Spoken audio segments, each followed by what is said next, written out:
Welcome to my first episode of Tabletop Talks. Buckle up, because we're talking about science shit.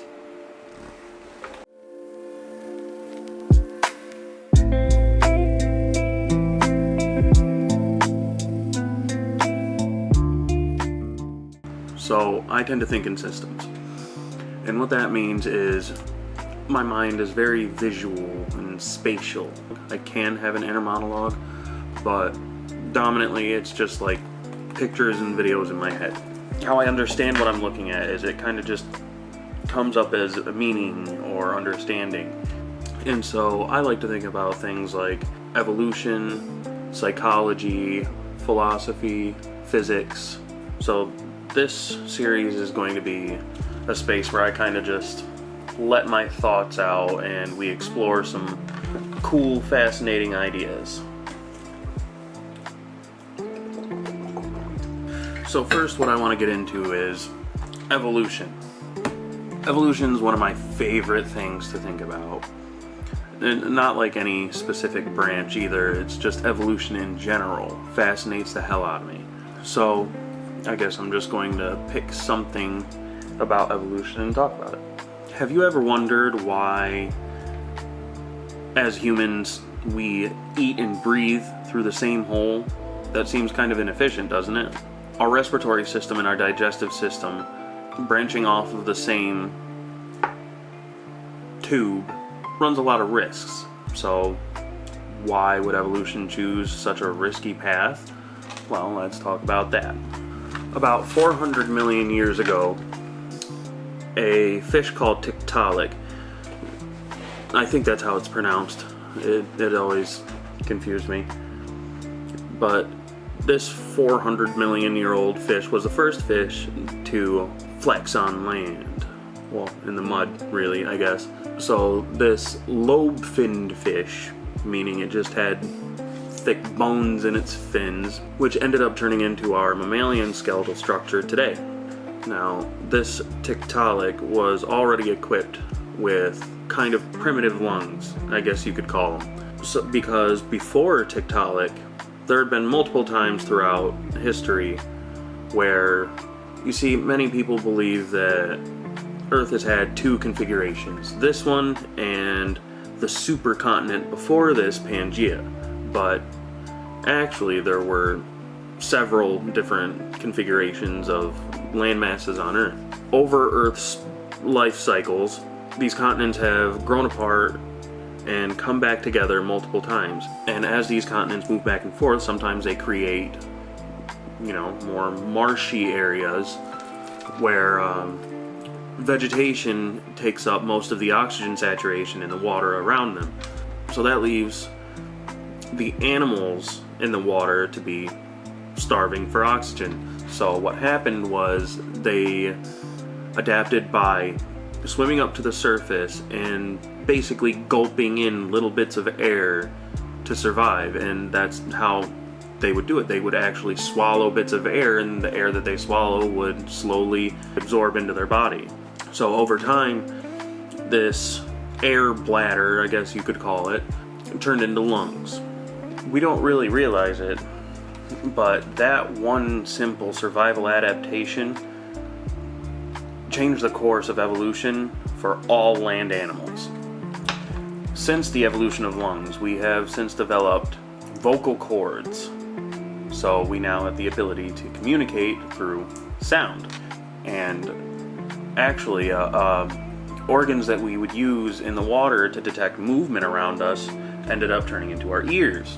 Our ability to speak and use language as a mode of communication literally comes from fish hundreds of millions of years ago swallowing air to survive. Now, what I think is cool about that is, what if evolution had taken a different course of action? What if Earth had a more dense atmosphere? What if the water and the air on our planet was more oxygen rich? With more oxygen saturation in the water, animals would have never had to develop a way to breathe air while still being underwater. So that means that when we finally did decide to evolve to come onto land, we could have had some other kind of apparatus, like maybe some kind of air gills. Now imagine what life would look like that. Then you would never have developed sinus cavities, you would have never developed vocal cords, so you wouldn't be able to communicate with your mouth anymore. You could only eat with it. I mean, that alone would change the way you look completely. So imagine what you would look like if you had a way of breathing somewhere else on your body, like air gills or something that you can breathe through some other apparatus, maybe in your ribs, like having cavities within your rib cage.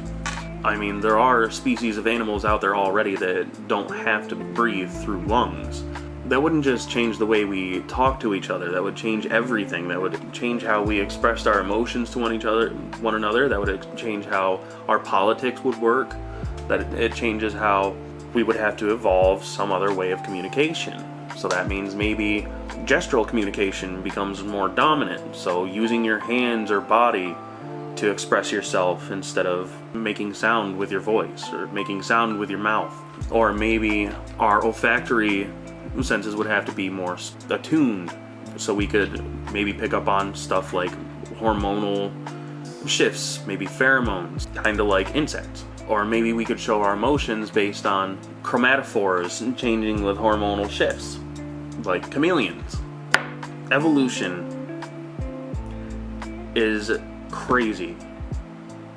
The more you think about stuff like this, the more you dive deeper into things like evolution,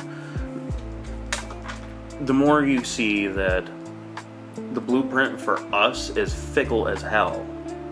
The blueprint for how everything evolved right now is fragile.